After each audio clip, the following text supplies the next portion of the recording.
बुजुर्गों, दोस्तों, नौजवान साथियों, अजीज़ बच्चों, अस्सलामु अलैकुम वरहमतुल्लाहि वबरकातुहू।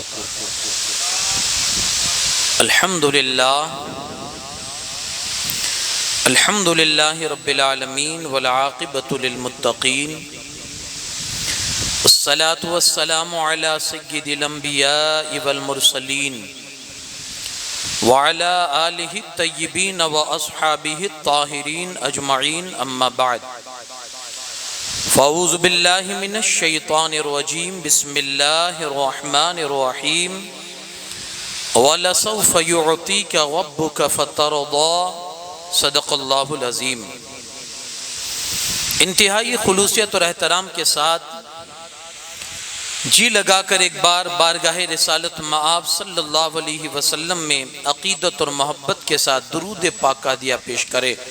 अल्लाहुम्मा सल्लि अला सय्यिदिना शफ़ीअना नबीना व मौलाना मुहम्मदिन व बारिक वसल्लिम सलातुम व सलामुन अलैका या रसूल अल्लाह सल्लल्लाहु तआला अलैहि वसल्लम।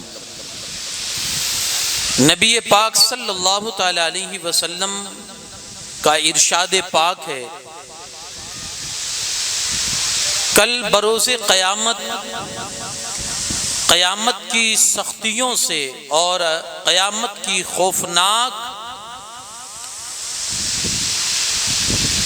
और सख्त तरीन आजमाइशों से और हिसाब किताब से जल्द छुटकारा पाने वाला वो होगा जो मुझ पर दुनिया में कसरत से दुरूद पाक पढ़ा करता होगा। एक बार और जी लगाकर दुरूद पाक पढ़ दीजिए। अल्लाहुम्मा सल्ली अला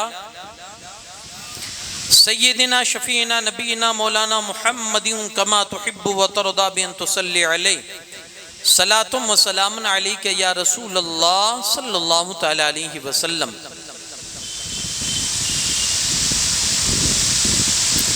मोहतरम सामीन हज़रात, आइए सबसे पहले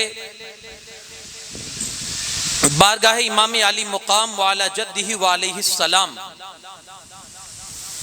मैं मनक़बत के कुछ अशार, उसके बाद आगे की गुफ्तगू आप तक पहुँचाऊँ। शायर लिखता है कि शाने काबा के लिए काबे का काबा छोड़कर, शाने काबा के लिए काबे का काबा छोड़कर चल दिए शब्बीर नाना का मदीना छोड़कर, चल दिए शब्बीर नाना का मदीना छोड़कर, करबला का जर्रा जर्रा कांप उठा उस घड़ी, करबला का जर्रा जर्रा कांप उठा उस घड़ी, जब सकीना ने कहा मत जाओ बाबा छोड़कर, जब सकीना ने कहा मत जाओ बाबा छोड़कर, हुर बड़ा खुशबख्त था जन्नत में दाखिल हो गया, हुर बड़ा खुशबख्त था जन्नत में दाखिल हो गया, लश्करे आदा को दोज़ख में जलता छोड़कर, लश्करे आदा को दोज़ख में जलता छोड़कर, हुर ने ये कहते हुए शब्बीर के चूमे कदम, हुर ने ये कहते हुए शब्बीर के चूमे कदम, किसके दामन में छुपूं दामन तुम्हारा छोड़कर, किसके दामन में छुपूं दामन तुम्हारा छोड़कर, रो रही थी उस घड़ी किस्मत पे खुद नहरे फुरात, रो रही थी उस घड़ी किस्मत पे खुद नहरे फुरात, चल दिए अब्बास जब पानी को प्यासा छोड़कर, चल दिए अब्बास जब पानी को प्यासा छोड़कर, कोई क्या समझेगा ए जावेद उनकी अजमतें, कोई क्या समझेगा ए जावेद उनकी अजमतें, मैं गमे शब्बीर ले लूं सारी दुनिया छोड़कर, मैं गमे शब्बीर ले लूं सारी दुनिया छोड़कर, चल दिए शब्बीर नाना का मदीना छोड़कर। एक बार और जगह कर दुरूदे पाक पढ़े। अल्लाहुम्मा सल्ली अला सय्यिदिना शफ़ीना नबीना मौलाना मुहम्मदिन व बारिक वसल्लिम सलातुम व सलामुन अलैका या रसूल अल्लाह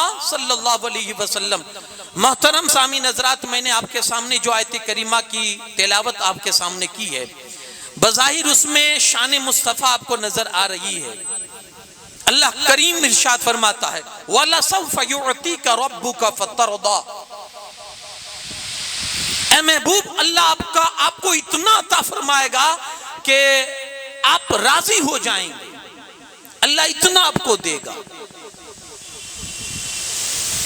बज़ाहिर तो और हकीकत में ये जो आयत करीमा है शान मुस्तफ़ा में है।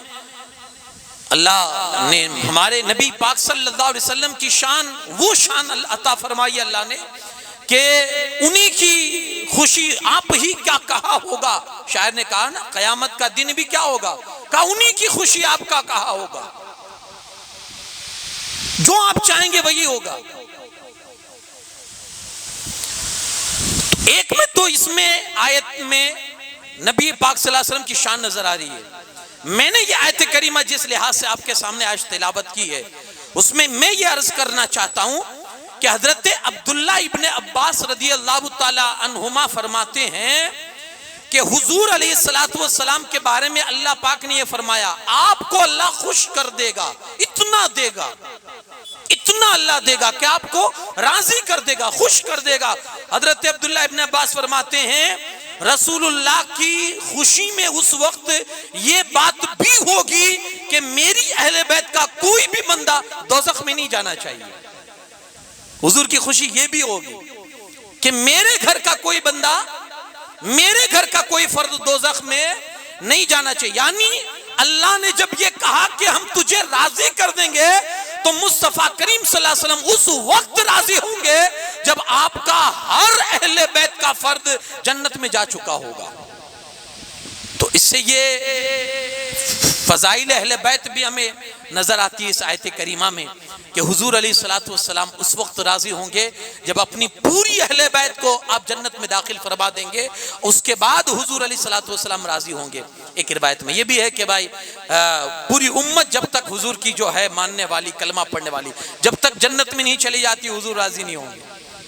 अल्लाह देता रहेगा, हुजूर मांगते रहेंगे, अल्लाह देता रहेगा, हुजूर मांगते रहेंगे। बहरकैफ इस आयत को समझने के बाद अब थोड़ा आगे बढ़ते हैं, चूंकि अब आखिरी 3 दिन है और मुझे शहादत आपके सामने बयान करनी है।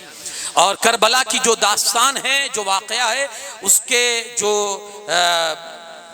जो चीज उसके नुक्ते उसमें है और जो चीज़ उसमें सच्चाई है उसको आप तक पहुंचाने की इंशाअल्लाह मेरी कोशिश रहेगी। सबसे पहले मैं ये अर्ज करूं, कल मैंने हजरत इमाम हसन मुश्तबा के हवाले से आपकी सीरत और आपकी तारीख आपके सामने रखी।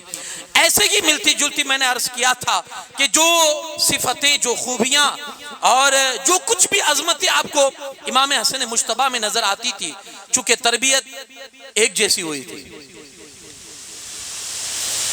वो सारी खूबियां आपको इमाम हुसैन पाक रज़ी अल्लाह ताला के अंदर भी आपको नजर आएगी। जूदो सखा है, ज़ोदो तक़वा है, इबादत और रियाजात है, सखावत है। यानी कौन सी ऐसी खूबी है जो इमाम हसन मुश्तबा में हो और इमाम हुसैन पाक में ना हो, आपको नजर आएगी। सखावत के तो बिल्कुल दरिया बहा देते थे, घर में कुछ भी नहीं होता था, लेकिन फिर भी आने वाले साहिल को महरूम कभी दरवाजे से लौटाया नहीं करते थे। ये शान होती थी शान अहले बैत पाक की।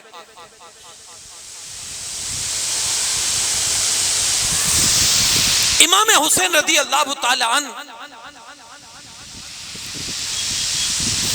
मैंने कल एक मुख्तसर आपको सिर्फ उनका ज़िम्नन तज़किरा कर दिया था कि आपकी जिंदगी से क्या सबक मिलता है और हमें क्या सबक लेना चाहिए।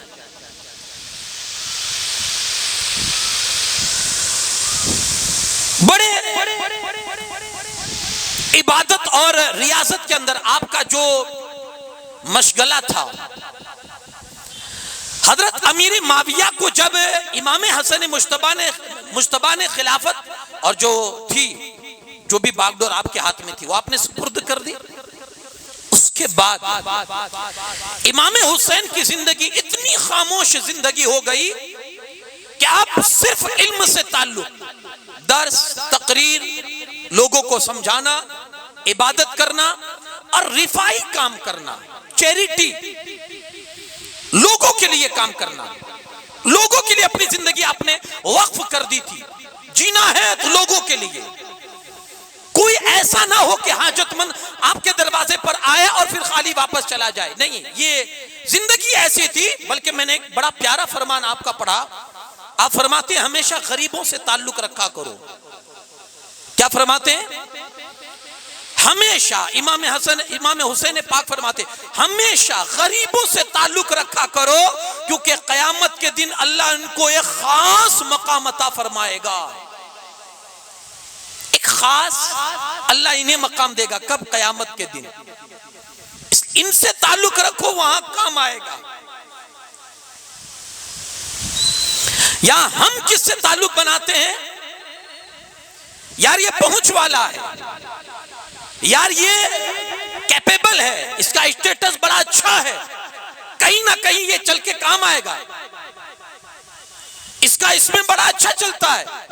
हम ये सोच के अगर ये बनाते हैं, ताल्लुक बनाते हैं, दोस्ती बढ़ाते हैं, तो कभी कभी इस लिहाज से भी किसी गरीब से दोस्ती कर लो कि यार दुनिया में नहीं तो आखिरत में ये गरीब काम आएगा। और ये इमाम हुसैन का फरमान है, इनसे ताल्लुक रखो कि कयामत के दिन अल्लाह इनको बड़ा मकाम अता फरमाने वाला है। इनसे ताल्लुक रखो। तो ये रिफाई काम में आपका ज्यादा मुश्किल था, वरना ये जंगे क्या है ये उसमें आपको इतना शगफ नहीं था। आप कहीं भी जंगजू के मामलात में हजरत इमाम हसन या इमाम हुसैन की जिंदगी को नहीं आप पढ़ेंगे या आप नहीं देखेंगे, क्योंकि मशगला यही था, इल्म, इबादत, दर्स, ज़ुहद व तक़वा, रिफाई काम, पब्लिक की खिदमत करना, लोगों के काम आना, बस यही मशगला था। और इसी तर्ज पर आप अपनी जिंदगी गुजार रहे थे, इसी तर्ज पर। वरना मकाम क्या था ये मैं आपको एक हदीस पाक के जरिए से समझाऊं। एक हदीस, एक रिवायत है जिसका मफहूम है कि जो हमसे दुनिया के लिए मोहब्बत करता है, जो हमसे दुनिया के लिए मोहब्बत करता है, तो दुनियादार को तो अच्छे बुरे हर तरह के लोग चाहते हैं, दुनियादार को तो अच्छे बुरे हर तरह के लोग चाहते हैं, लेकिन जो हमसे अल्लाह के लिए मोहब्बत करता है, जो हमसे अल्लाह के लिए मोहब्बत करता है, हम कयामत के दिन हम और वो जो हमसे मोहब्बत करता है जन्नत में ऐसे होंगे। दो उंगलियों को मिलाकर बताया कि जैसे ये दो उंगलियां मिली हुई है, कहा जन्नत में हम और वो जो हमसे मोहब्बत करता है, अल्लाह हम दोनों को जन्नत में साथ अता फरमाएगा। ये उनकी मोहब्बत का सिला है, ये उनकी मोहब्बत का सिला है। एक रिवायत मैंने पढ़ी, अल्लामा जौजी रदी अल्लाह ताला रहमतुल्लाह अलैह फरमाते हैं, एक मर्तबा अमर इब्ने लैस, उसके सामने उसकी फौज तैयार की गई, किसी जगह हमला करना था, लश्कर को ले जाना था, एक फौज तैयार की गई उसके सामने, अमर इब्ने लैस के सामने। जब उसने अपनी फौज की कसरत को देखा कि कितनी बड़ी फौज है, तो उसने दिल ही दिल में सोचा है काश यही फौज मेरे पास करबला के मैदान में होती और मेरी पैदाइश उस वक्त हुई होती और मैं करबला के मैदान में होता और इतनी फौज जो है वो मेरे पास काश होती, तो मैं इमाम अली मकाम का साथ देता और लड़ते लड़ते उनकी मोहब्बत में मैं शहीद हो जाता। दिल में सोचा, करबला हो चुकी है, करबला का वाकया हो चुका है, बरसों बीत चुके हैं, सदियां बीत चुकी है, वाकया हो चुका है। सिर्फ दिल में उसने एक मोहब्बत की खातिर, एक मोहब्बत की खातिर दिल में ये बात की कि काश मेरे पास इतनी फौज करबला के मैदान में होती और मैं उस वक्त होता और मैं इमाम की मदद करके उनके जानिसारों में शहादत का जाम नोश करता। काश ऐसा होता, काश ऐसा होता। अपनी सारी शानो शौकत और अपना सारी जो अपनी फौज है वो इमाम के कदमों पर कुर्बान कर देता, ये उसने दिल में सोचा। अब उस जमाने के जो वली थे उनके ख्वाब में रसूलुल्लाह सल्लल्लाहु अलैहि वसल्लम तशरीफ लाए और फरमाया जाकर अमर इब्ने लैस से कह दो कि उसके दिल में जो ख्याल आया था उसकी हमको खबर है और हमने उसके इरादे को कबूल कर लिया और उसकी मोहब्बत को कबूल कर लिया। इंशाअल्लाह अल्लाह उसकी मोहब्बत के बदले उसे क़यामत के दिन अजर व सवाब अता फरमाएगा। हमने कबूल कर लिया उसका इरादा। यानी सिर्फ इरादा भी मोहब्बत में करना ये भी कबूल होता है उस बार, सिर्फ इरादा करना मैं ये कर लूं इमाम हुसैन के लिए, मैं ये कर लूं इमाम, मैं ये कर लेता, अगर मैं होता उन्हें बचा लेता, अगर मैं होता उनसे पहले मैं मरता, उनके ऊपर आंच नहीं आने देता। इरादे से, सिर्फ मोहब्बत के अंदर इरादा करने से भी उनकी बारगाह में बंदा सवाब से महरूम नहीं होता। ये वो आस्ताना है कि सिर्फ इरादे करने पर भी यहां से बंदे को खाली हाथ नहीं लौटाया जाता, कुछ ना कुछ जरूर अता किया जाता है। ये वो आस्ताना है, ये वो आस्ताना है। तो कोशिश करें कि इनकी मोहब्बत नसीब हो और इनकी मोहब्बत में हम और आप जिए, इसकी कोशिश इंशाल्लाह रहेगी तो बहुत कुछ हासिल हो सकता है। अब मैं आऊं अपने असल मजमून की तरफ। मुझे जो अर्ज करना है, करबला का वाकया क्या है, पस मंजर क्या है, क्यों वाकया हुआ, और उसमें जो कुछ शुबहात है उसको आपके सामने रखकर उसको क्लियर करने की कोशिश करूंगा। सबसे पहले आप ये देखें कि दुनिया में सिर्फ यही एक जंग नहीं हुई है, बहुत सारी जंग हुई है। और ऐसी भी जंगें हुई हैं जिसमें मुसलमानों के सरों की खोपड़ियों से मीनारे बनाए गए, मीनारे बनाए गए। ऐसी भी जंगें हुई हैं, ऐसी भी जंगें हुई हैं जिसमें 700 हाफिज कुरान को शहीद कर दिया गया है। ऐसी भी जंगें हुई है।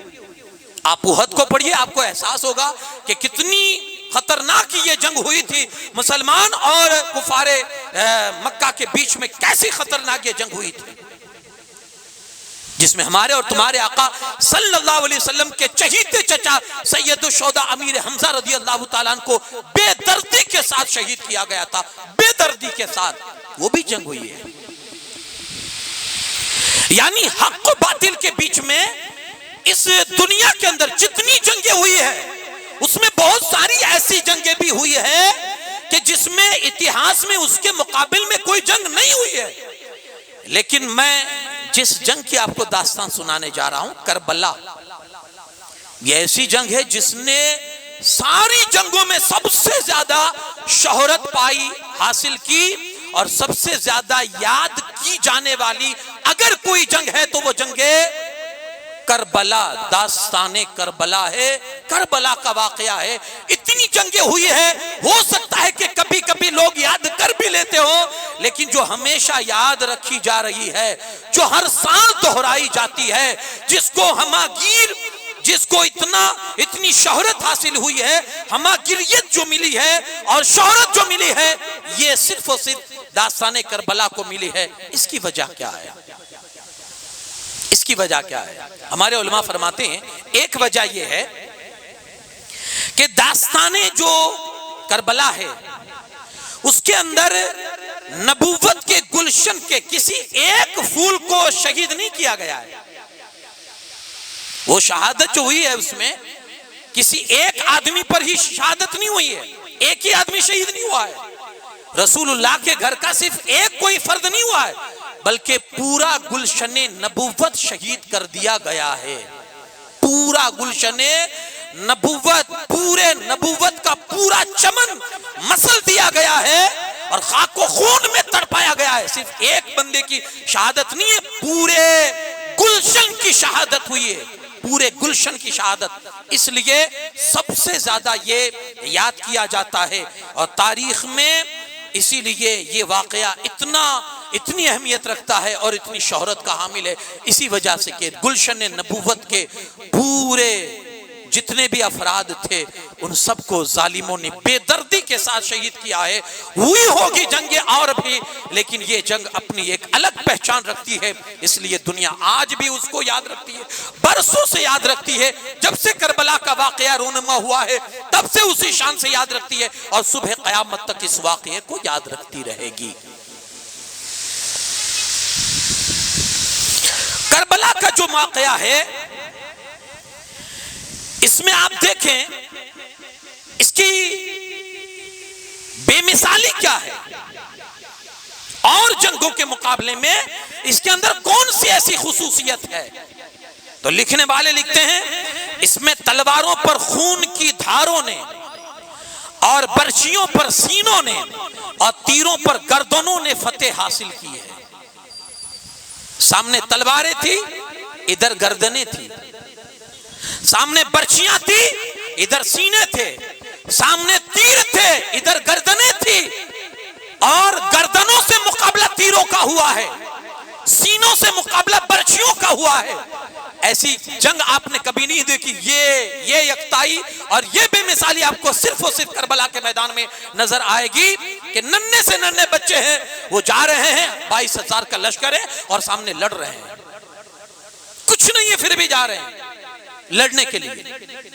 एक शौक है, एक जज्बा है, और उसी जज्बे के तहत जा रहे हैं। बस एक ही धुन है, इमाम पर अपनी जान को कुर्बान कर दे, बस एक ही धुन है। अब वाकये को थोड़ा समझें,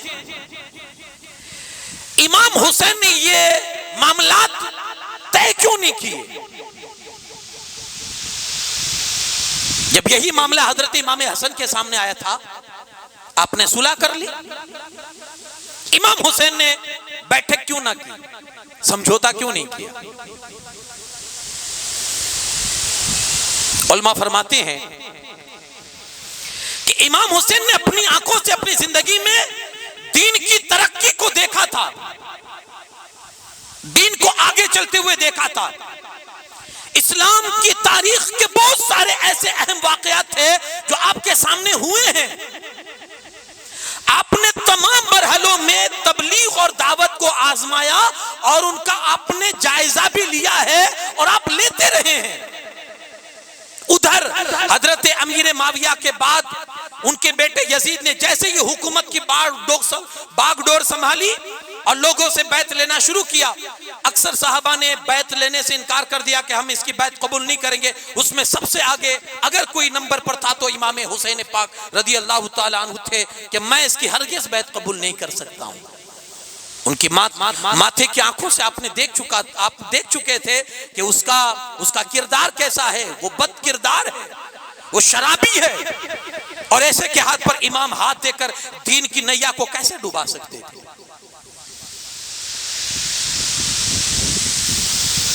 उसी दौरान कुफा के लोगों ने आपको पैदल पे खत लिखकर बुलाया, हुजूर आप तशरीफ लाइए, आपके हाथ पर हम बैत करना चाहते हैं और हम तैयार हैं आपके हाथ पर बैत करने के लिए। आपने कुफा के लिए सफर बांधा और सफर शुरू किया। इधर साहबा को इत्तला हुई तो सारे साहबा जो अजिल्ला साहबा उस वक्त थे वो सामने आए, हुजूर ये सफर ना किया जाए, मुनासिब नहीं है। आप नहीं जानते आपके बाबा के साथ उनका सुलूक क्या था। आपके भाई बड़ी मुश्किल से जान बचाकर वहां से निकले, आप नहीं जानते। मौला अली क्या दारुल जो खिलाफत था वो कुफाही में तो था ना। आपकी शहादत के बाद जब इमाम हसन मुश्तबा आपकी कुर्सी खिलाफत पर जब जलवा फिगन हुए और आपने बागडोर संभाली खिलाफत की, तो उन्होंने कैसे जुल्म किए और उन्होंने कैसा सताया इमाम हसन मुश्तबा को कि मुसल्ले से हुजूर को गिरा दिया गया था। ये सारी बातें साहबा हजरत इमाम हुसैन को याद दिला रहे, हुजूर इसके बावजूद भी आप जाएंगे। आपने फरमाया मुझे ख्वाब में नाना जान तशरीफ लाए थे और ऐसी बात कही है कि मैं अब जाए बगैर नहीं रुकूंगा, मुझे जाना ही पड़ेगा।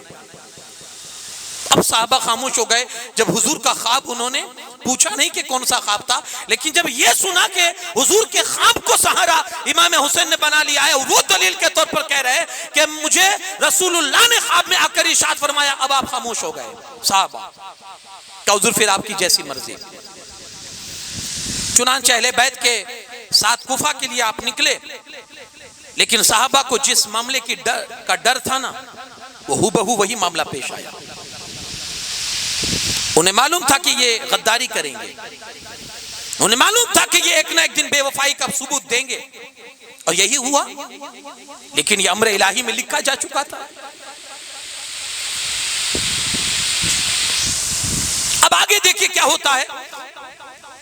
हुआ वही जो साहबा ने खतरा और डर महसूस किया था कि ऐसा वाकया दिलदोज और खून चका वाकया पेश आया, और आशूरा का एक दिन कयामत का दिन बन गया, और यजीद का कालो लश्करान मुट्ठी भर जानिसारान इस्लाम पर ऐसा टूट पड़ा कि फिदायान अहले बैत ने जुर्रत और बहादुरी को वो मिसाल कायम की जो तारीख का एक रोशन बाब है।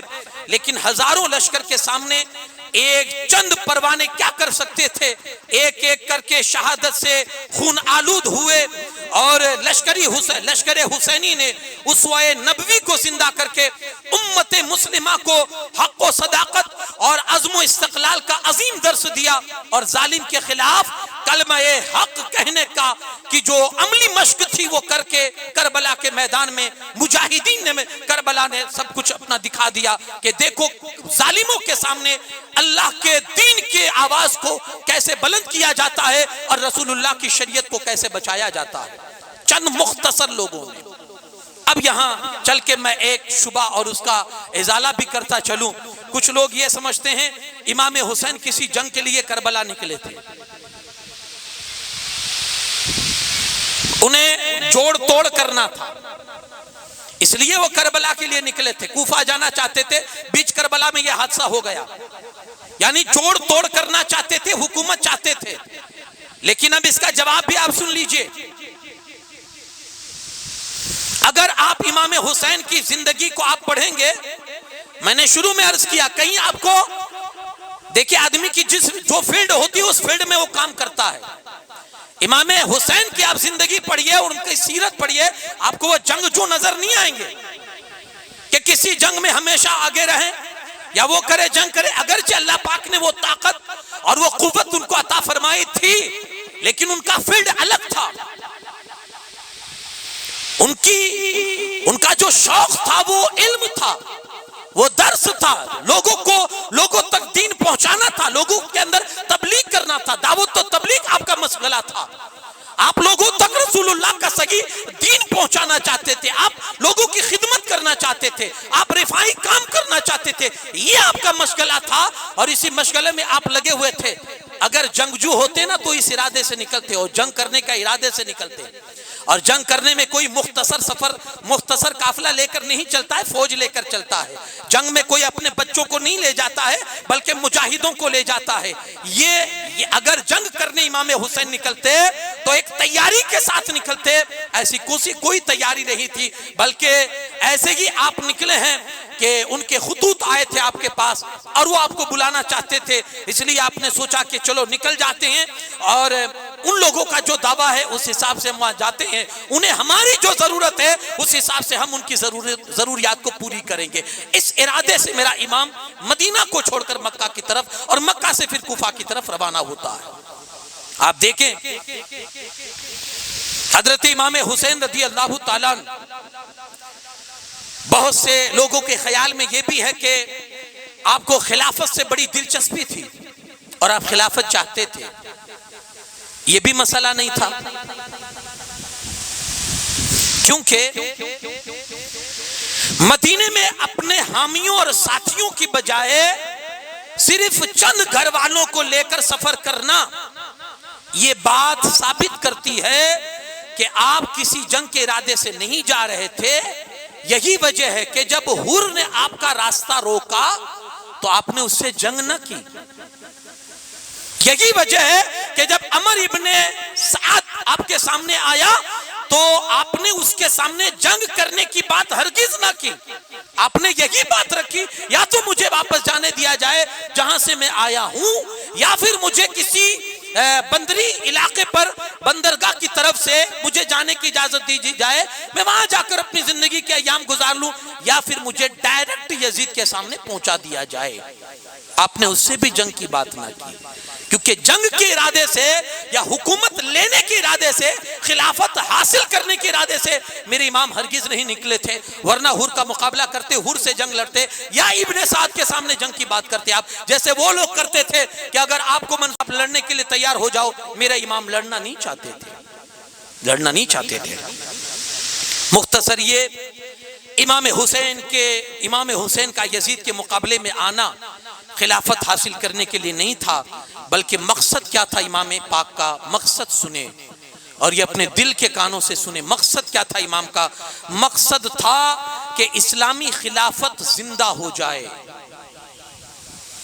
जैसी खिलाफत और जो मॉडल हुजूर देकर गए थे और उस मॉडल पर अमल करते हुए, वही मॉडल हजरत सिद्दीक अकबर ने पेश किया, वही मॉडल हजरत उमर फारूक आजम ने दिया, वही मॉडल हजरत उस्मान गनी के जमाने में लोगों को नजर आया और वही हूबहू तरीका मौलाए कायनात अली शेर खुदा ने अपनाया। हूबहू वही तरीका हजरत इमाम हसन मुज्तबा ने निभाया। यही चीज तो इमाम हुसैन पाक भी चाहते थे और जो खिलाफत जो चली आ रही थी उसको दोबारा आप जिंदा करना चाहते थे।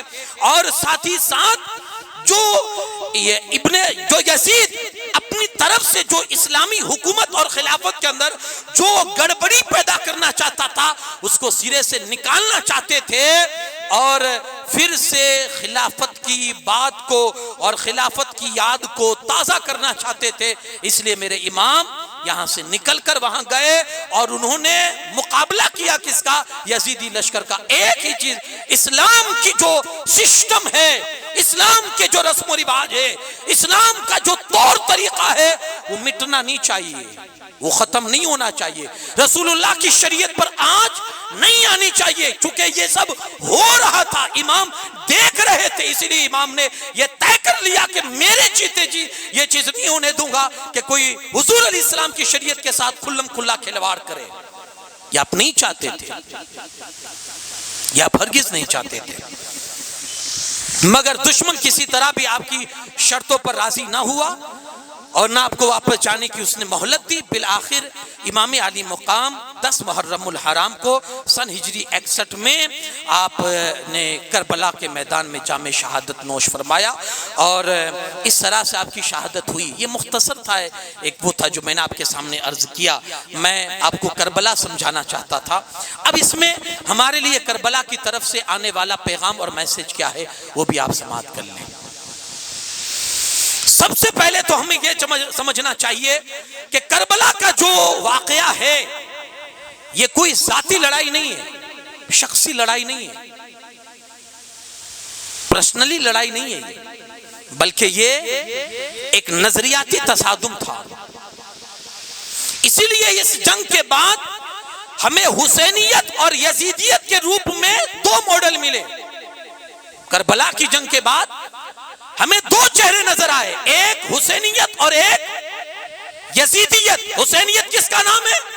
का हक, सच और रसूलुल्लाह के दीन और शरीयत की का जो पहरेदार है वो हुसैनियत है, वो हुसैनियत है। और जहां झूठ, निफाक, फिस्क, फुजूर है, जहां गालियां हैं, जहां नमाज की पाबंदी को छोड़ना है, जहां नमाजों को तर्क करना है, शरीयत की खुल्लम खुल्ला खिलाफ वर्जी करनी है, वो यजीदियत है। ये 2 मॉडल हमें दिखे करबला के बाद, इमाम की शहादत के बाद ये 2 मॉडल सामने आए। एक जिसमें सच ही सच है, एक जिसमें मुस्तफा की शरीयत की हिफाजत है, एक जिसमें रसूलुल्लाह की सुन्नतों को जिंदा करने का मकसद बताया गया है, एक जिसमें इंसानी हुकूक की बात की गई है, एक जिसमें शरीयत और खिलाफत को फिर से जिंदा करने की बात की गई है। और दूसरा जो मॉडल है वो बातिल मॉडल है, वो फिस्क व फुजूर वाला मॉडल है, वो मॉडल है जो बुराइयों को फिर से जन्म देने की बात करता था, वो मॉडल है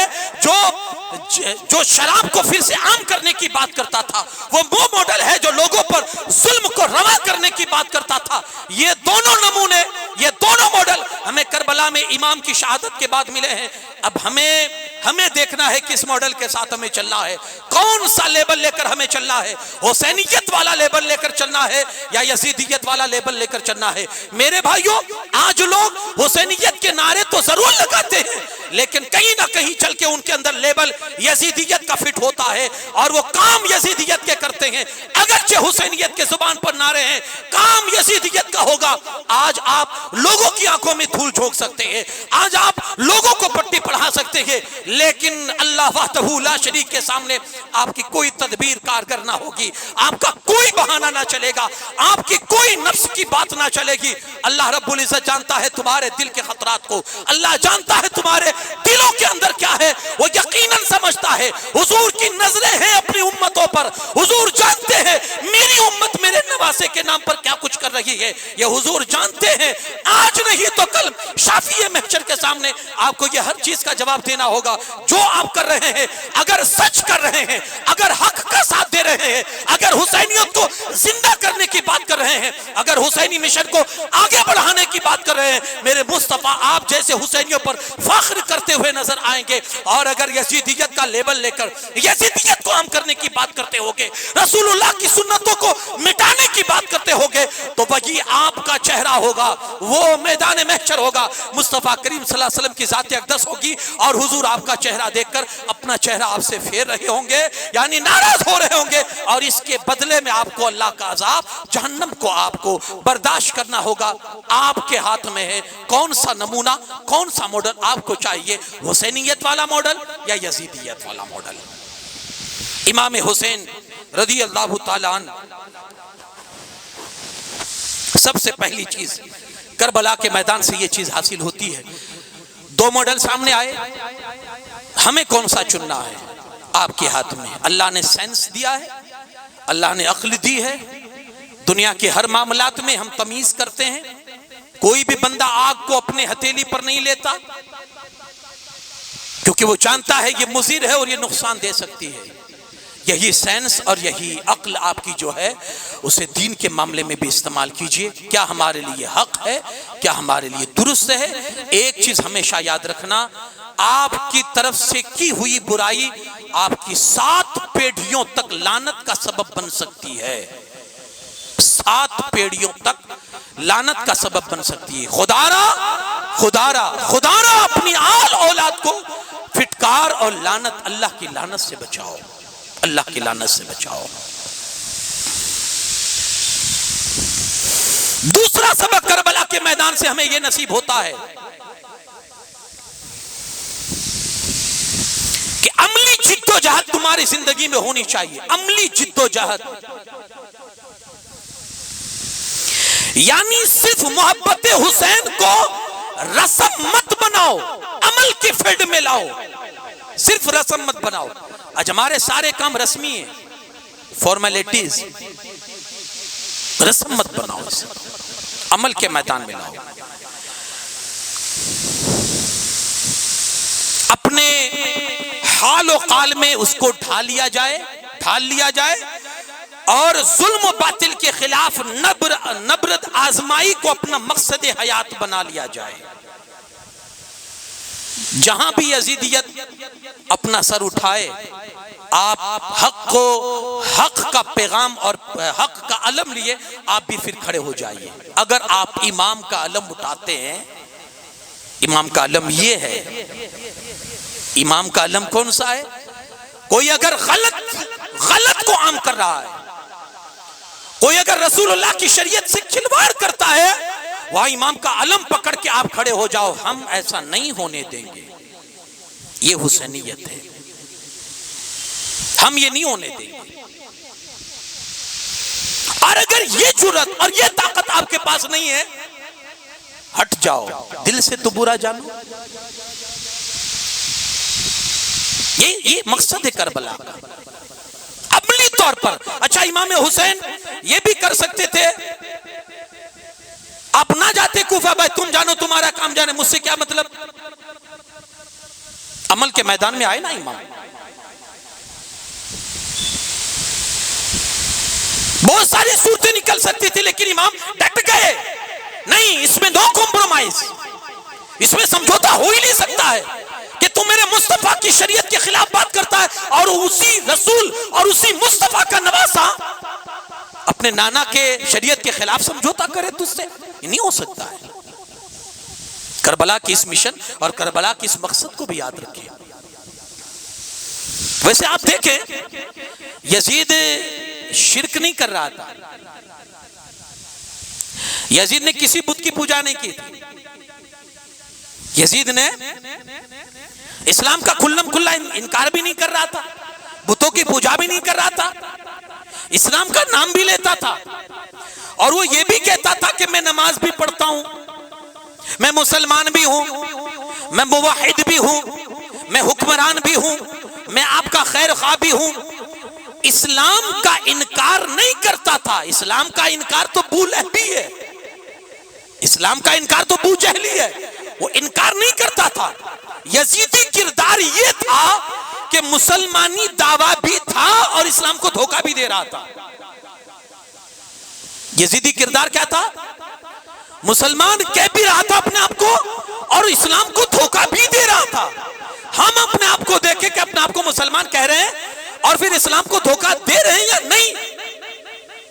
अगर नहीं दे रहे तो हम सच्चे हुसैनी हैं, और अगर हमारी जिंदगी से कहीं इस्लाम को धोखा पहुंच रहा है, हम अपने आप को मुसलमान कह रहे हैं, इमाम हुसैन के सामने जाना मुश्किल हो जाएगा, हमारा जाना मुश्किल हो जाएगा। यजीदी किरदार ये था, वो अमानत का दावा भी करता था, वो खयानत भी करता था,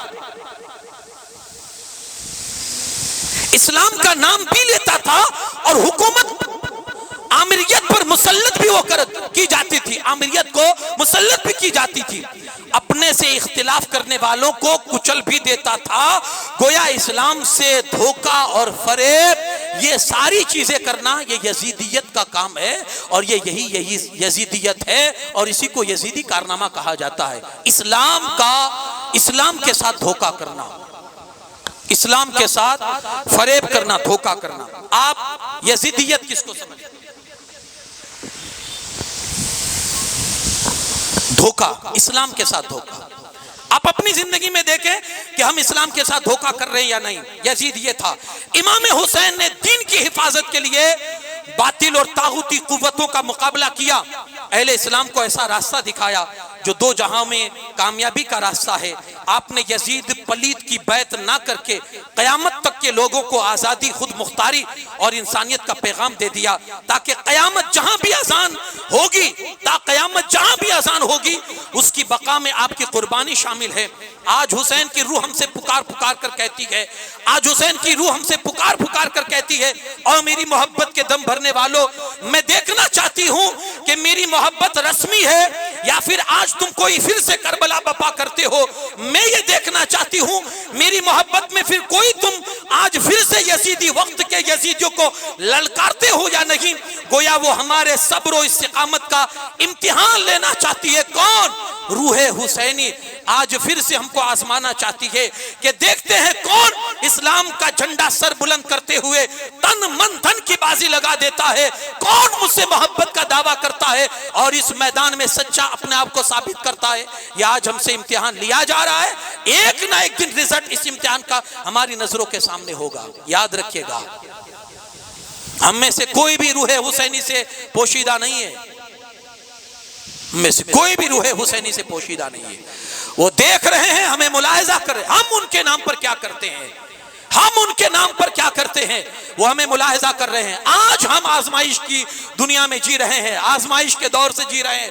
एक दिन हमारी इस आजमाइश का पेपर आउट होगा, नतीजा निकलेगा हमने क्या किया। अगर हक व बातिल के अंदर हमारा काम वो होगा जो इमाम हुसैन का था, यानी आपने हक को बुलंद कर दिया, अगर हम भी इस फील्ड में आगे होंगे हमारा नाम हुसैनियत में होगा। और अगर बातिल के परचम को लेकर हुसैनियत का लेबल लगाकर हम निकले होंगे और बातिल को कुव्वतें दे रहे होंगे, झूठों को और ताकत दे रहे होंगे, बेनमाजियों को और हौसला दे रहे होंगे, तो फिर हमारा नाम उस वक्त इमाम हुसैन के सामने यजीदी लिस्ट में होगा और हम यजीदियों में शुमार किए जाएंगे। ये हमारे हाथ में है। करबला के ये दो चार मकसद थे और जो ये दो चार दर्स थे जो मैंने आपके सामने रखे। हुसैनियत अपने अंदर पैदा कीजिए। हुसैनियत असल मानों में क्या है? यजीदियत से अपने आप को बचाइए, अपनी आल औलाद को बचाइए। यजीदियत क्या है? देखिए, लोग बड़े होशियार हैं, लोग कहते हैं ये मौलाना कहते कहते थक जाएंगे, लेकिन लोगों को जब संभलना होगा तभी वो संभलेंगे। बात बिल्कुल सही है। आज हर कोई जानकारी के साथ हर चीज करता है। आज अगर कोई ये कहे हमें मालूम नहीं और हम ये करते हैं, ये बिल्कुल धोखा है इस्लाम के साथ और इस्लाम वालों के साथ, सरासर धोखा है। आज लोग सब जानते हुए भी करते हैं क्योंकि कहीं ना कहीं उनको उनका नफ्स वर्गलाता है, कहीं ना कहीं उनको उनकी अनानियत वर्गलाती है, कहीं ना कहीं चल के उनको उनके मुआशरे की जो सरबराही है और सरदारी है वो उनके बीच में आती है और ये सारी चीजें उनको मजबूर करती है। इसलिए वो इस फील्ड में आकर ऐसे गलत काम करते हैं जो उनकी आखिरत के अंदर उनकी शर्मिंदगी का सबब और बाइस होंगे। अल्लाह इन सारी चीजों से हमें बचाए और हमें इमाम का अलम बरदार बनाए, इमाम के अलम को बुलंद करने की हमें तौफीक अता फरमाए। इमाम ने जिस अंदाज से परचम इस्लाम को बुलंद फरमाया था और अपनी जान की कुर्बानी पेश की थी। अल्लाह उस लिहाज से हमें भी ये अमल करने की अल्लाह पाक तौफीक अता फरमाए।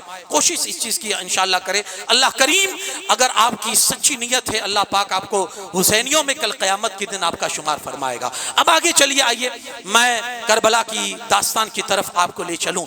वाक़या कुछ इस तरह से हुआ कि जब हजरत अमीर माविया का इंतकाल हो गया और यजीद तख्त नशी हुआ, तो सबसे पहले उसने काम यह किया कि चारों तरफ अपने कासिद दौड़ा दिए और कासिद दौड़ाने के बाद उसने कहा कि सबसे मेरी बैत ली जाए।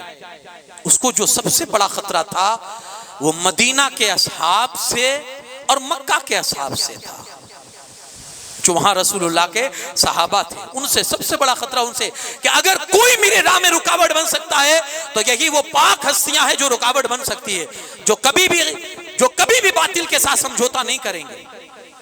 एक ही खदशा था उसको, इसलिए उसने सबसे पहले जो कासिद दौड़ाया ना, वो उसी तरफ दौड़ाया, इधर ही जाया जाए।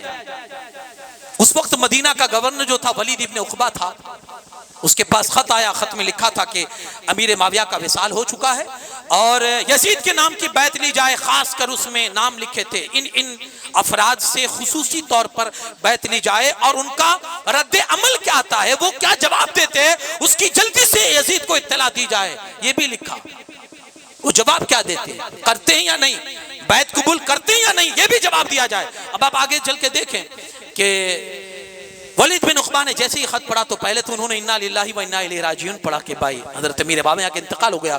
एक मर्तबा और आपने पढ़ा कि ये मेरे लिए आजमाइश की घड़ी आ गई है कि मुझे इमाम हुसैन से बैत लेने के लिए, वो भी यजीद की बैत, और वो बंदा ऐसा है, वो सच्चा बंदा है, वो कभी झूठ के हाथ पर बैत नहीं कर सकता है। उसने कहा क्या करूं, वो टेंशन में था। उसने अपने टेंशन को हल करने के लिए मरवान को बुलाया, मरवान इब्न हकम, जो खुद बड़ा शरीर और लानती, जिस पर मुस्तफा करीम सल्लल्लाहु अलैहि वसल्लम ने लानत और फिटकार बरसाई थी। बल्कि रिवायत में है कि जब इसको मरवान बिन हिकम वो शख्स है, जब उसकी पैदाइश हुई, नबी पाक सल्लल्लाहु अलैहि वसल्लम की खिदमत में तहनीक यानी कोई चीज चबाकर मुंह में जो डाली जाती है, नेक इंसान के मुंह से चबाई हुई चीज बच्चे के मुंह में पहली डाली जाती है ताकि उसका फाल अच्छा हो, बच्चे की सीरत अच्छी हो। उस तहनीक के लिए उसको लाया गया। हुजूर अलैहिस्सलातु वस्सलाम ने फरमाया हुवल वज़ गुब्नुल वज़, ये गिरगिट का बेटा गिरगिट है। क्या फरमाया था? ये गिरगिट का बेटा गिरगिट है। ये अल्लाह के रसूल सल्लल्लाहु अलैहि वसल्लम ने आज से बरसों पहले ये वाकया करबला जो हुआ है, उसके बरसों पहले ये निशानदही कर दी थी कि ये गिरगिट का बेटा गिरगिट है, यानी इससे भलाई की उम्मीद नहीं है। बल्कि रिवायतों में यह भी है अल्लाह के रसूल सल्लल्लाहु अलैहि वसल्लम ने मरवान के बाप हिकम पर लानत फरमाई थी, और जब मरवान अपने बाप के, उस वक्त बाप की पीठ में था मरवान, उस वक्त नाराए तकबीर, नाराए रिसालत, उलमा अहले सुन्नत, जिसने शहीद आजम, नाराए हैदरी। दरूद पाक पढ़, अल्लाहुम्मा सल्ली अला सय्यदना सफीना रबियाना मोहम्मद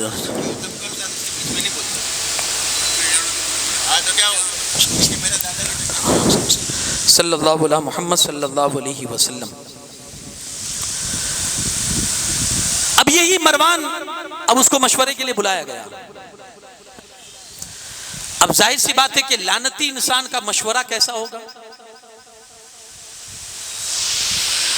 अब जिसके बर्तन में ही खुबासतें भरी हो, उसको अगर कोई टेढ़ा करे तो उसमें से क्या चीज निकलेगी। वलीद इब्न उक़बा ने सोचा कि चलो इसी को बुला लूं, चूंकि वो मुशीरों में था। उस वक्त जो गवर्नर थे उनके मुशीरों में भी उसका भी नाम था। बुलाया उसको, कहा यार ये एक आजमाइश मेरे लिए आई। कहा अमीर माविया का इंतकाल हो चुका है और यजीद तख्त नशी हुआ है और वो बैत करना चाहता है, बैत लेना चाहता है इमाम अली मुकाम की। अब उसने बरजस्ता यही कह दिया, तो उसमें सोचने की क्या बात है, आप बुलाइए इमाम हुसैन को और जिन जिन के नाम उस खत में लिखिए उनको बुलाइए और उनसे कहिए कि बैत कबूल करें, और अगर वो मना करें तो फिर कत्ल कर दो। आप गवर्नर हो, आपके पास पावर है, आप क्यों नहीं इस्तेमाल करते अपने पावर को। तो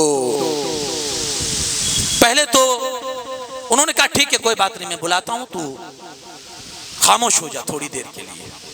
भेजा कासिद को। इमाम हुसैन पाक तशरीफ लाए, अपने कुछ साथियों के साथ इमाम आए थे। इमाम ने कहा अपने साथियों से आप बाहर खड़े रहिए, अगर मेरी आवाज बुलंद हो तो अंदर आना, वरना अंदर आने की जरूरत नहीं, और जब तक मैं बाहर नहीं निकल जाता यहां से हटना नहीं। इमाम जानते थे कि कुछ ना कुछ हाँ ये बदमाशी करेगा ये, क्योंकि उसकी गुट्टी में लानत और फिटकार रखी गई है, ये बदमाशी करेगा।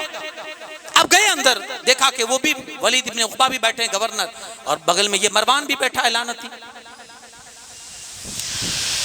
इमाम ने कहा किसने मुझे बुलाया गया और क्या बात है?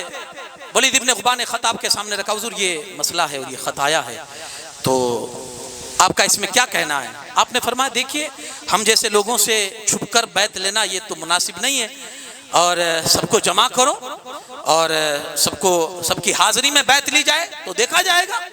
अभी ये छुप कर बैत लेना ये मुनासिब नहीं है, क्योंकि मैं रसूलुल्लाह का शहजादा हूँ, हुजूर का बेटा हूँ, और ये छुप कर आप बैत लोगे। तो वलीद ने कहा हुजूर जैसा आप मुनासिब समझे, आप तशरीफ ले जाएं और मैं इंतजाम करता हूँ उसके लिए। जैसे इमाम पाक उठे ना, मरवान उसे कहता है आहिस्ते आहिस्ते लफ्जों में, जिसको मेरे इमाम ने सुन लिया, कहा भी मौका है जाने मत दे, अगर ये हाथ से निकल गए कभी जिंदगी में काबू नहीं पा सकेगा। मैं जानता हूं इनको ये कौन है और किसके बेटे हैं, अभी मौका है इन्हें, या तो बैत ले या कत्ल कर दे। मेरे इमाम ने सुना, जबान पर उसी वक्त एक जुमला निकला, ओ इब्ने ज़ुरक़ा। क्या कहता है? तुझ में ताकत है या इसमें ताकत है जो मुझे कत्ल करेंगे? तू क्या बोलता है? मुझे कत्ल करने की बात करता है? ना तुझ में ताकत है ना इसमें ताकत है, खुदा की कसम तू कमीना है, कमीना। ये लफ्ज बोलने के बाद आप फौरन बाहर हो गए। आपके जो जानेसार थे वो अंदर आने की कोशिश कर रहे थे, आपने हाथ के इशारे से कह दिया नहीं रुक जाओ रुक जाओ। इमाम पाक बाहर निकले, मरवान ने कहा अब तेरे हाथ से वो गए, अब कभी भी काबू नहीं पा सकता है। वलीद इब्ने उक़बा ने कहा तुझ पर अफसोस हो, मैंने तो तुझे अपना मुशीर समझकर, अपना खैर का समझकर बुलाया था कि तू मुझे अच्छा मशवरा देगा, उल्टा तू मुझे इमाम को कत्ल करने की बात करता है। अरे ये दौलत क्या है, ये दुनिया के साजो सामान क्या है, ये क्या है? इमाम की जान के बदले में अगर मुझे पूरी दुनिया भी सौंप दी जाए फिर भी मैं इमाम के हाथों, इमाम के खून से अपने हाथों को हरगिज़ रंगीन नहीं कर सकता, और ना तेरे मशवरे को मैं कबूल कर सकता हूँ। बहरकैफ इमाम आली मुकाम इधर आए, आप जानते थे कि अब मामला बढ़ेगा, क्योंकि आपने उस वक्त पोशीदगी तौर पर भी जैसे बैत से इनकार किया है कि वो समझ गया वलीद, क्योंकि वो भी गवर्नर था। इमाम को फिर से इमाम के पास कासिद भेजा गया, हुजूर तशरीफ लाएं, आपसे मशवरा करना है, कुछ काम है। आपने कहा अभी रात हो चुकी है, सुबह देखा जाएगा, अभी हम नहीं आ सकते हैं। आपने इनकार कर दिया। वलीद मान गया, ठीक है हुजूर जैसा आपका मशवरा, आप जो हुक्म फरमाएं सुबह में देखा जाएगा। अब रात में इमाम आली मुकाम ने घर वालों को कहा कि अब यहाँ मदीने में रहना, अब ये कज़ा तो यही शायद कह रही है, अब मदीने को रुखसत करके अलविदा कहा जाए और यहाँ से चला जाए। इमाम आली मुकाम वाला जद्दी अलैहिस्सलाम अपने खानवादे के कुछ अफराद को लेकर मदीना तैयबा से अपना रख्ते सफ़र बांधते हैं और कूच करते हैं मक्कतुल मुकर्रमा की तरफ। आखिरी निगाह जब इमाम गुंबद खजरा की तरफ उठाते हैं और नाना से कहते हैं नाना आपका शहर छोड़ के जा रहा हूँ। देखिए ऐसा नहीं था कि इमाम पाक को वो मदीना पसंद नहीं था, वो मदीना रसूलुल्लाह की पसंद थी। हदीस पाक में है नबी का इंतकाल वहाँ होता है जो सरजमीन उनको सबसे ज्यादा पसंद होती है। नबी का विसाल वही होता है जो जमीन उनको सबसे ज्यादा पसंद होती है। तो जो जमीन मुस्तफ़ा को पसंद हो, क्या वो जमीन उनके नवासे हुसैन को पसंद नहीं होगी? यकीनन पसंद थी।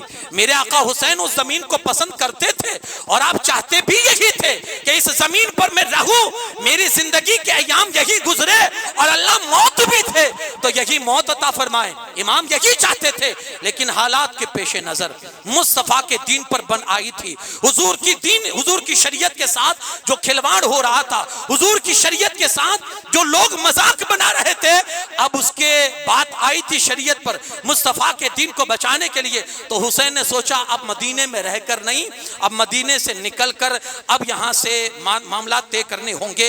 इसलिए मेरे इमाम ने मक्कतुल मुकर्रमा की तरफ रुख किया कि मदीने को अलविदा कह दिया जाए। अगर यहां रहूंगा मामला तो बिगड़ेंगे और मैं मदीने की हुर्मत को पामाल नहीं करना चाहता हूं, मैं मदीने की बेअदबी नहीं करना चाहता।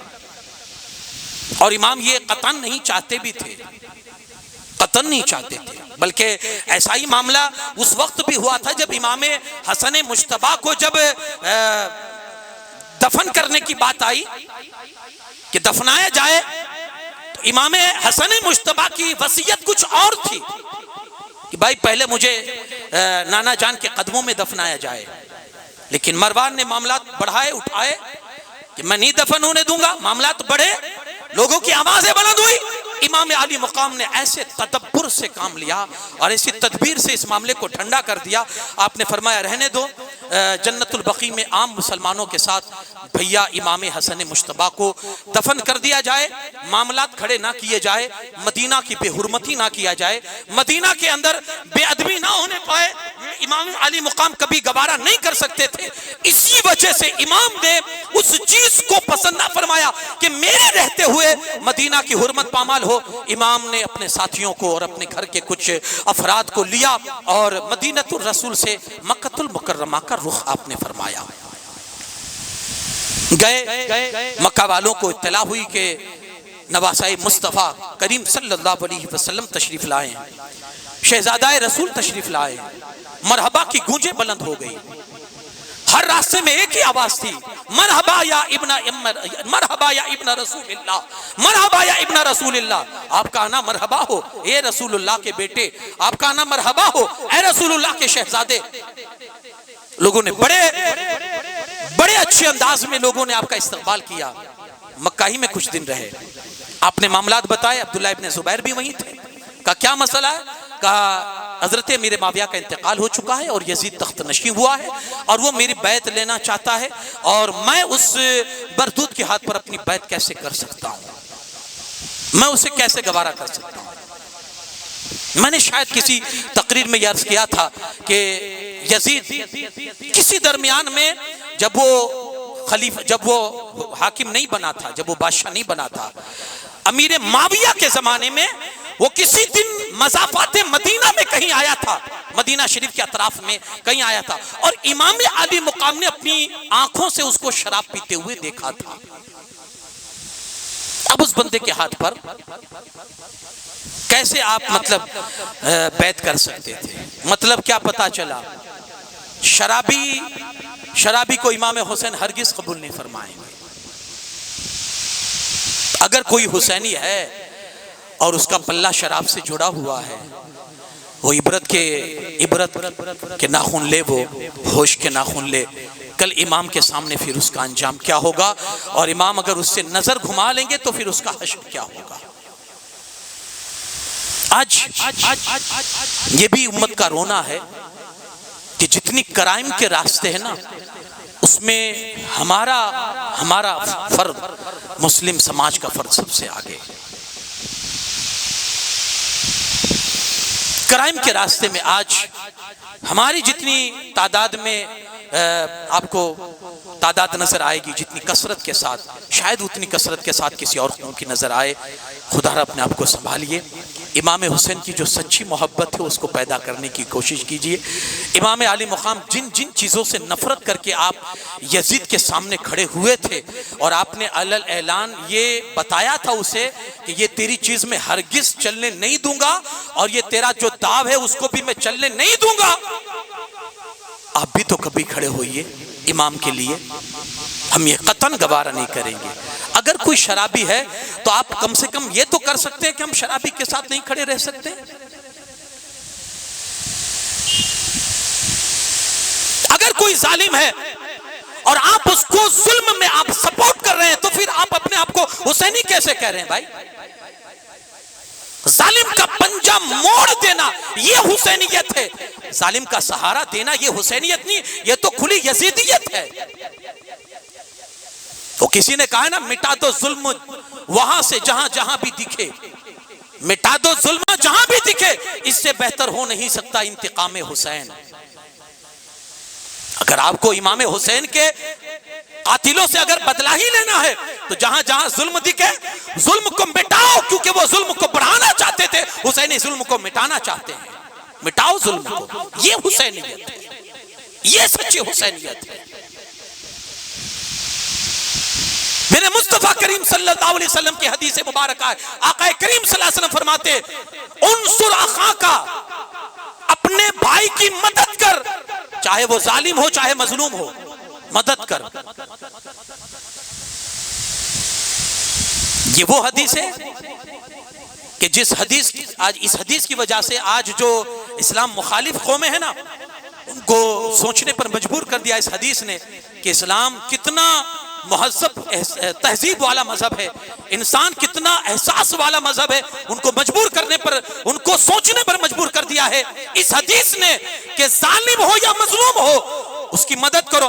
नबी पाक सल्लल्लाहु अलैहि वसल्लम से अर्ज की गई, या रसूलुल्लाह सल्लल्लाहु अलैहि वसल्लम, मजलूम की मदद तो समझ में आती है कि जिस पर जुल्म हो रहा है उसको बचाओ, जो बेचारा मजलूम हो उसको बचाओ, लेकिन जालिम की मदद कैसे की जाए? मुस्तफा करीम सल्लल्लाहु अलैहि वसल्लम फरमाते हैं, जालिम की मदद उसका हाथ रोक के की जाए। जो वो जुल्म कर रहा है उसके हाथ को रोक लो, ये जालिम के साथ मदद है। और जिस पर जुल्म हो रहा है उसको बचा लो, कहा ये मजलूम के साथ मदद है। मेरा इस्लाम ये कहता है मजलूम की मदद करो, जालिम की भी मदद करो। अब अगर आप जालिम का सपोर्ट करते हुए उसकी हिमायत में अगर खड़े हैं तो फिर अपने आप को हुसैनी कहना बंद कर दीजिए। मेरे आका हुसैन ने सारा मामला मक्का वालों के सामने रखा। मक्का वालों ने कहा, हजरत अब्दुल्ला इब्ने ज़ुबैरी जी इसमें से थे, हुजूर आप यहाँ तशरीफ फरमा रहे हैं, आपका इंशाअल्लाह आपको कोई तकलीफ नहीं पहुंचाई जाएगी और यहाँ ना आपको कोई तकलीफ पहुंचा सकता है। हम आपको अपना इमाम एक्सेप्ट करने के लिए तैयार है, हाथ बढ़ाइए, हम आपके हाथ पर बैत करते हैं। आपने कहा मैं इसका ख्वाह नहीं हूँ, मुझे इसकी ख्वाहिश नहीं है, बस जब तक रब की रिजा होगी, जब तक मेरे रब की मर्जी होगी मैं यहाँ रहूंगा, फिर जहाँ के लिए मुझे हुक्म होगा मैं उसके लिए यहाँ से फिर चलूंगा। आगे चल के हजरत इमाम हुसैन पाक रज़ी अल्लाह ताला अन्हु के हवाले से जब पता चला कुफियों को कि वो मक्कतुल मुकर्रमा आ चुके हैं, उन्हें पता चला तो उन लोगों ने क्या किया, अब खुतूत पर खुतूत भेजना शुरू किए। मक्का में एक नहीं तकरीबन 150 के करीब खुतूत इमाम अली मुकाम की बारगाह में, इस तरह से एक रिवायत में है 80 खुतूत के हवाले से भी रिवायत है कि इतने खुतूत और ख़त इमाम अली मुकाम की बारगाह में भेजे गए। फ़कत इस बुनियाद पर आप तशरीफ़ लाएँ, यहाँ हालात बिगड़ रहे हैं, यजीद अपनी बगावत को फैला रहा है, यजीद अपने फसाद को आम कर रहा है, फितनों को फैला रहा है, आप तशरीफ़ लाए, हम आपके दस्ते हक पर बैत करने के लिए तैयार है। इमाम को जब उन्होंने हर तरह से कस्में याद दिलाई, इमाम को सहारा लेने के लिए कहा गया, इमाम को कस्में देकर उनसे वादा ले लिया उन लोगों ने, हम आपके साथ वफादारी करेंगे, आपका साथ निभाएंगे। उन्होंने कस्में खाई जिसमें कई नाम ऐसे थे जो इमाम अली मुकाम खुद जानते थे। क्यों जानते थे? इसलिए जानते थे कि आप भी तो कुफा में रहे ना। जब हजरत मौलाए कायनात अली शेर खुदा आपका दारुल खिलाफत कुफा में था तो आप पूरी फैमिली के साथ कुफा में रहते थे, तो काफ़ी लोगों को आप कुफा में जानते थे। कुफा वाले भी इमाम हुसैन को जानते थे, इमाम हसन मुश्तबा को भी जानते थे। तो आपके पास जो खुतूत आए थे उसमें बहुत सारे लोग ऐसे थे जिनको इमाम जानते थे और उन्हीं की दस्तखत की वजह से इमाम पाक ने यह तय कर लिया कि अब मुझे जाना है, क्योंकि ये लोग हमको मानने वाले हैं, ये लोग हमको मानने वाले। अब वो ये नहीं जानते थे कि इनके दिल हमारे साथ है लेकिन इनकी तलवारें बनु उमैया के साथ है, वो ये नहीं जानते थे, क्योंकि भोली तबीयत के मालिक थे वो। अब वो उन्हें दुनियादारी से क्या मतलब था, उन्हें चालबाजियों से क्या मतलब था, बड़े दिल के भोले थे, बड़े दिल के भोले थे। इनके भोलेपन को इंशाअल्लाह मैं कल अर्ज करूंगा कि इमाम मुस्लिम जब गए थे कूफा में और आपका जो भोलापन था, इसी भोलापन का फायदा उठाकर इब्ने जियाद ने जंग लड़के इस तरह से इमाम मुस्लिम को बेयारो मददगार किया था और फिर शहीद करवा दिया था कूफा की गलियों में। ये भोलेपन से फायदा उठाया था, बड़े भोले लोग थे, इसलिए इनकी चालबाजी को नहीं समझ पाए और इस तरह से इमाम पाक कुछ दिन मक्कतुल मुकर्रमा में रहने के बाद काफिला हज करने के लिए मक्का आ रहा है और इमाम अली मुकाम मुस्तफ़ा के दीन को बचाने के लिए और उसी हज की हुर्मत को बचाने के लिए, जिस हज को लोग करने आ रहे थे, इमाम उस हज की हुर्मत को बचाने के लिए यहां से अपना काफिला उठाकर कूफा की तरफ रवाना हो रहे हैं इंशाअल्लाह अब्दुल अजीज। ये जो वाक़यात करबला है, कल इंशाअल्लाह गुफ्तगू में अर्ज़ करेंगे कि आगे क्या हुआ। अल्लाह करीम इमाम आली मुकाम की सच्ची और पक्की मोहब्बत नसीब फरमाए, हमें करबला के मकसद को समझने और करबला पर अमल करने की अल्लाह तौफीक नसीब फरमाए, सच्चा हुसैनी बनाए, उसी में अल्लाह जिंदा रखे, उसी में अल्लाह मौत नसीब फरमाए। वमा अलैना इल्लल बलागुल मुबीन। अस्सलामु अलैकुम व रहमतुल्लाह।